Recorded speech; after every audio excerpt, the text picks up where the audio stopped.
وعلى آل إبراهيم إنك حميد مجيد اللهم بارك على محمد وعلى آل محمد كما باركت على إبراهيم وعلى آل إبراهيم إنك حميد مجيد الحمد لله كفى وسلام على عباده الذين اصطفى أما بعد فقد قال الله تبارك وتعالى في القرآن المجيد والفرقان الحميد فأعوذ بالله من الشيطان الرجيم بسم الله الرحمن الرحيم لو أنزلنا هذا القرآن على جبل لرأيته خاشعا متصدعا من خشية الله وقال في موضع آخر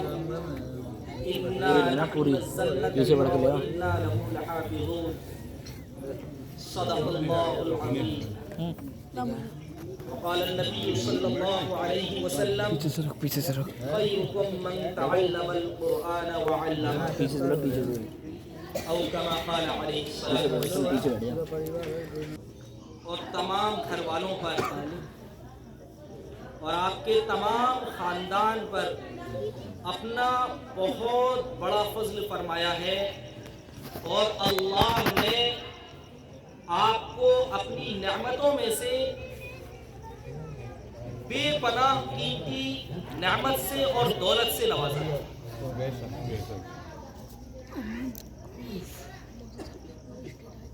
اللہ نے دنیا کے اندر ہر انسان کو بے شمار نعمتیں دی ہیں. کسی کو اللہ نے عہدے سے نوازا ہے, کسی کو اللہ نے زمین و جائیداد سے نوازا ہے, کسی کو اللہ نے مال و دولت سے نوازا ہے, کسی کو اللہ نے ڈگریوں سے نوازا ہے. یہ جتنی بھی نعمتیں ہیں اللہ کی, یہ ساری نعمتیں دوستو دنیا کی ہیں اور دنیا ہی کے اندر ختم ہو جائیں گی. اس کا کوئی بھی فائدہ ہمیں مرنے کے بعد میں حاصل نہیں ہوگا. انتقال ہونے کے بعد قبر کے اندر جب ہم پہنچیں گے تو وہاں ہمارے ساتھ جو دنیا کے اندر یہ ساری نعمتیں جس انسان کے پاس ہوتی ہیں اس کے پاس ایک خاص پروٹوکول ہوتا ہے. کسی کے پاس عہدہ ہے, وہ ایک سرکاری ایمپلائر ہے یا سرکاری کوئی افسر ہے, تو اس کے پاس اپنا ایک رتبہ ہوتا ہے, اپنی شان ہوتی ہے. لیکن اس دنیا سے جانے کے بعد قبر کے اندر اس کے پاس کوئی رتبہ نہیں ہوتا, کوئی پروٹوکول نہیں ہوتا. وہاں قبر کے اندر ایک عام انسان بن کر کے رہ جاتا ہے. دنیا کے اندر لوگ بڑے جاگیردار ہوتے ہیں, لوگ ان کے لیے سامنے سے آتا ہوا دیکھ کر اپنی کرسیوں سے کھڑے ہو جاتے ہیں اور ان کی استقبال میں سلام اور مصافحہ کرتے ہیں. لیکن قبر میں پہنچنے کے بعد کوئی بھی جاگیردار نہیں ہے, اس کے پاس ایک 6 فٹ کی صرف جاگیر رہ جاتی ہے اور جس کا وہ ہمیشہ مالک نہیں رہتا. چند دنوں کے بعد, چند مہینوں کے بعد اسی جگہ پر پھر دوسرے لوگوں کو دفن کر دیا جاتا ہے. لیکن میرے عزیز ساتھیوں, دوستوں, بزرگوں اور میری ماؤں بہنوں, اللہ نے آپ کو جو نعمت دی ہے, آپ کے اس خاندان کے بچے کو حافظ قرآن بنایا ہے, یہ بچہ آپ کے لیے اللہ کی بے پناہ نعمت ہے اور بیش قیمتی نعمت ہے. اور ایسی بڑی دولت ہے کہ اللہ نے حافظ قرآن کو یہ شان عطا فرمائی ہے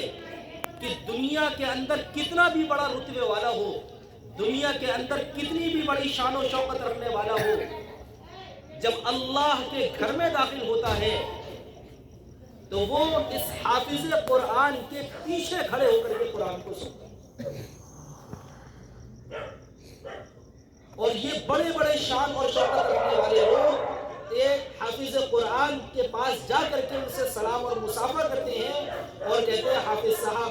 آپ میرے لیے دعا فرمائیے گا کہ اللہ اللہ رب العالمین جو پریشانی ہے، مجھے جو تکلیف ہے، بیماری ہے، اللہ اس بیماری سے مجھے شفا عطا فرما۔ بڑے سے بڑے شان رکھنے والے بھی اس حافظ قرآن کے سامنے عاجزی اختیار کرتے ہیں۔ یہ اللہ کی بے پناہ، اللہ کی بہت بڑی نعمت اللہ نے آپ کو عطا فرمائی ہے۔ اللہ فرماتے ہیں لَإِن شَكَرْتُمْ لَأَزِيدَنَّكُمْ، کہ جو شخص میری نعمت کی قدر کرتا ہے، میری نعمت کا شکر ادا کرتا ہے، میں اس کی نعمتوں میں اضافہ فرماتا ہوں۔ اور حافظ قرآن کی اللہ رب العالمین نے وہ شان بیان فرمائی ہے، اللہ کے نبی نے وہ شان بیان فرمائی ہے۔ حافظ قرآن کی شان تو میں بعد میں بیان کروں گا، لیکن حافظ قرآن بنانے کے لیے حافظ قرآن کی جو والدین ہیں، ماں اور باپ ہیں، اللہ رب العالمین ان کو ایسی شان اور ایسا رتبہ عطا فرمائیں گے۔ اللہ کے نبی علیہ السلام ارشاد فرماتے ہیں کہ حافظ قرآن کے والدین کو اللہ رب العالمین تاج پہنائیں گے، اور وہ تاج ایسا خوبصورت ہوگا، ایسا حسین ہوگا اور ایسا پر نور ہوگا کہ بڑے بڑے لوگ، اللہ کے ولی اور بڑے بڑے انبیاء اکرام جب حافظ قرآن کے والد کو دیکھیں گے تو یہ سوچیں گے کہ شاید یہ کوئی نبی یا کوئی پیغمبر ہے جن کا اللہ رب العالمین قیامت کے دن حشر کے میدان میں ایسا اعزاز اور ان کا اکرام کر رہے ہیں اور ان کو انعامات سے نواز رہے ہیں۔ سبحان اللہ۔ اور وہ تاج ایسا قیمتی ہوگا اور ایسا خوبصورت ہوگا، اس کی روشنی ایسی ہوگی کہ جیسے ہم اور آپ اس کو مثال سے سمجھ سکتے ہیں کہ جب گھر کے اندر لائٹ چلی جاتی ہے اور لائٹ جانے کے بعد گھروں کے اندر لوگ موم بتی جلا لیا کرتے ہیں۔ اب تو انورٹر کا زمانہ ہے، لیکن جس وقت انورٹر نہیں ہوا کرتے تھے، لوگ اس وقت لائٹ کی، بجلی کی قیمت کو جانتے تھے، اور لائٹ آنے پر لائٹ کی خوشی کا اندازہ وہی لوگ کر سکتے ہیں جنہوں نے انورٹر اور موم بتی کا زمانہ دیکھا ہے۔ بے شک انورٹر کے زمانے میں مطلب نہیں دیکھا، تو وہ خوشی ایسی ہوتی تھی کہ جیسے لائٹ چلی گئی اور ہم نے گھر کے اندر موم بتی جلائی، اور جلانے کے بعد کافی دیر ہو گئی اور پھر اچانک سے لائٹ آ جائے، اچانک سے لائٹ آ جائے تو وہ لائٹ آنے پر اس گھر کے اندر ایسی خوشی ہوتی تھی، اور محلے کے اندر ہر گھر کے اندر ایسی خوشی ہوتی تھی کہ لوگ چیختے تھے اور پکارتے تھے کہ لائٹ آ گئی، لائٹ آ گئی۔ اور اس خوشی کے اندر گھر میں جو موم بتی جل رہی ہے یا لائٹن جل رہی ہے، لوگ اس کو بجھانا بھول جاتے ہیں، اور لائٹ آنے پر وہ لائٹ کی روشنی اس موم بتی کی روشنی کو ختم کر دیتی تھی۔ موم بتی کی روشنی جو گھر کے اندر، کمرے کے اندر پورا اجالا کر دیتی ہے، لیکن لائٹ آنے پر پوری غائب ہو جاتی ہے اس کی موم بتی کی روشنی۔ اسی طرح سے حافظ قرآن کے والدین کو اللہ رب العالمین جو تاج پہنائیں گے،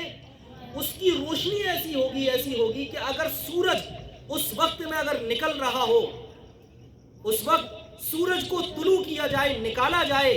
اور حافظ قرآن کے والدین کو تاج پہنایا جائے،